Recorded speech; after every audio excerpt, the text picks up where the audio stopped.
wamezoea kunyonga. Now you have released them.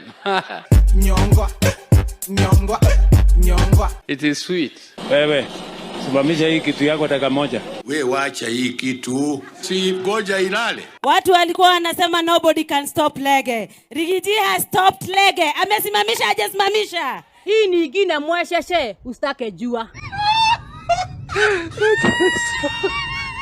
Wewe Kasongo, sikiza ground. Wanaongea juu ya masikio ya watu, matako ya watu, kifua ya watu. Si ati kwa sababu ya masikio, hapana. Masikio tunataka ikue kubwa, asikize ground. Anaongea juu ya masikio yako na yeye mwenyewe amefunga suruali kwa second floor kama gunia ya mahindi. Mkipima huyo mtu wa kitambi kubwa huyo anawezana na sisi kweli? Mwili ni maumbile ya Mwenyezi Mungu. Hajasema kitu yote mbaya, amesema uache kukula mkate na uji saa 10. Hiyo ndio inafanya watu wananona. Ni fire si fire. Ni fire si fire. Na tofauti ya fireman na hao ni kama usiku na mchana. Nikamuita soprano.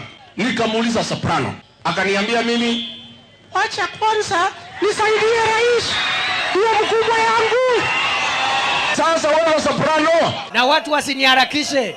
Watu wasiniharakishe. Hata sauti hana. Mimi hata sijamaliza miaka 2 kwa kiti. Sasa niko na nguvu. The other time sikuwa na nguvu kamili. Umetahiri? Ulitahiriwa lini? Lete certificate ya kutahiriwa. Na mimi nilete yangu ya 1972. Lete certificate. Ati mtu amekata amekata ngozi huko chini.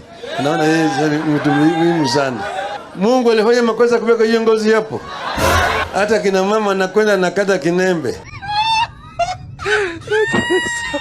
Anaharibu pale mbaya na pale kina mama masikio utamu.